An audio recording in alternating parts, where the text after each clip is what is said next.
பயணி ஒருவர் தன்னுடன் கொண்டு வந்த LED மெமரியை பேருந்தில் பொருத்தியதால் இந்த மாற்றம் ஏற்பட்டதாக கூறினார். எனக்கு மேலதான் ஒரு சந்தேகம். திருச்சி சென்ற அரசு பேருந்தின் LED திரை தமிழக வெற்றி கழகம் என்ற எழுத்துக்கள் மாற்றி காட்டப்பட்ட பரபரப்பை ஏற்படுத்தியது. பேருந்தின் பின்புறம் LED திரையில் இந்த மாற்றம் செய்யப்பட்டிருந்தது. நம்மளை விட எவனை ஹாப்பியா இருக்கா மாப்பிள்ள? நம்ம சங்கத்து உறுப்பினரா தான்டா இருக்கு. தனி ஒருவராக சென்று வாக்கு சேகரித்தது தவேகாவினர் மத்தியில் சோகத்தை ஏற்படுத்தியிருக்கு. ஏத்தத்திலும் இறக்கத்திலும் கூட்டி போறானே, எந்த ஊருக்கா கூட்டி போற? அண்ணன் மாறு தளராம நங்கு நங்கு நடந்து வா. திருத்தணி தொகுதியில தவேகா வேட்பாளர் அந்த கட்சி தொண்டர்கள் கூட வரலையா? வாங்க. என்னடா அது?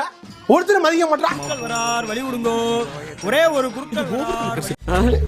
நீங்களும் வாங்கடா. என்ன பின்னால போறீங்க? நீங்க போகணும், நாங்க வர்றோம். மட்டுமில்லாம சொன்னதையே திரும்ப சொல்லியிருக்காரு. வெற்றி நிச்சயம். என்ன சொன்னதே சொல்லிட்டே இருக்க. நீ 2 தடவை கேட்டதே டென்ஷன் ஆவற. 2000 தடவை கேட்டிருக்கோம். மனுஷனா பொறுமை வேணும். அந்த வழியாக வந்த ஆந்திரா பஸ்ஸை பார்த்து வாக்கு கேட்டது நகைச்சுவையை ஏற்படுத்தியது. ஒரு டீ கடையில டீ குடிச்சிட்டு இருக்காங்க. அவங்க கிட்ட போய் டீ சாப்பிடுறீங்களா அப்படின்னு கேட்டிருக்காரு.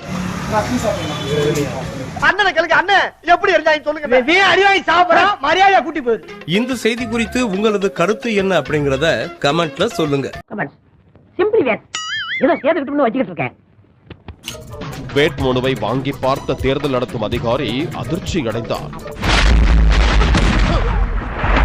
காரணம், அந்த மனுவில் எந்த ஒரு தகவலும் நிரப்பப்படாமல் எம்டியாகவே இருந்தது. ஏனுங்க பிஸ்டர் மூஞ்சில கோல் போடுறீங்க? நல்ல முக்கியமான பேப்பர் இல்லையா? வேட்பாளரின் கையெழுத்து கூட போடப்படவில்லை. சரவணனிடம் திருப்பி கொடுத்து முழுமையாக நிரப்பிக் கொண்டு வருவார். நீ கொஞ்சம் இந்த ஃபார்மை ஃபில் பண்ணி கூட வச்சாங்கடா. அதுக்கு நான் மாட்டியே பிடிச்சிட்டு போயிருவேன். சார், டாக்குமெண்ட் ஏதாச்சும் இணைக்க வேண்டுமா?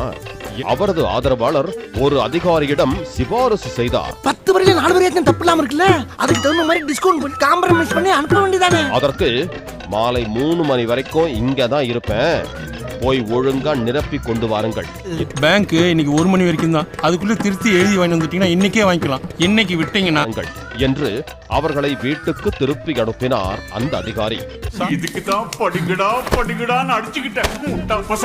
சுவற்றில் அடித்த பந்தாக திரும்பிச் செல்லும் நிலைக்கு தள்ளப்பட்டார் தவேக வேட்பாளர். உங்களெல்லாம் நம்பி தியேட்டர் நடந்தா பிச்சைதான் இருக்கணும். அந்த கலைஞரின் மகனாக இருக்கக்கூடிய நான் சொல்லுகிறேன், கேப்டன் உத்தியோகம் கேட்ல வேலை பார்க்கிற நாதாரி தானே 2 பேரும் போயா. வரும் சட்டமன்ற தேர்தலில் போட்டியிடவில்லை என்று அறிவித்திருக்கும் கமல்ஹாசனின் மக்கள் நீதி மையம் என்ன பாட்டு பாடினாலும் அடிக்க மாட்டேனே. வெறுப்பு மனு கட்டணமாக 60 பேரிடம் வசூலித்த 30 லட்சம் ரூபாய் பணத்தை திருப்பித் தர முடியாது. செலவு பண்ணிட்டேன். அக்கட்சி நிர்வாகிகள் எம்எல்ஏ சீற்றும் கொடுத்த காசும் கிடைக்காமல் ஏமாற்றம் அடைந்திருக்கிறார்கள். சரியா இருக்கா அண்ணன் எடுத்துக்கிட்டேன்.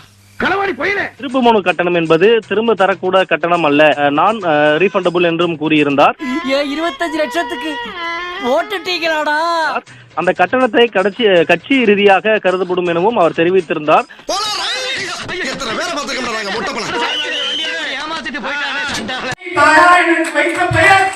கருணாநிதி நிதி பற்றாக்குறையாளின் பெயரை கருணாஸ் என்று சுருக்கிக் கொண்டு அறிவழகன், இனிமேல் உங்களை நான் அறிவழகன் தான் கூப்பிடுவேன். கருணாநிதி என்பவர் செய்த சாதனைகளை யார் ஒருவராலும் இனி நிரப்ப முடியாது. எவ்வளவு பிட்டு இழத்தாப்பா அந்த காதுக தாங்க. லேசா புழுந்தாவே கண்டுபிடிச்சிடறாங்கல. கருணா என்பதை சுருக்கி எஸ்ஐ பின்னால் போட்டு கருணாஸ் என்று மாற்றிக்கொண்டு என்னென்ன சொல்றோம் பாருங்க.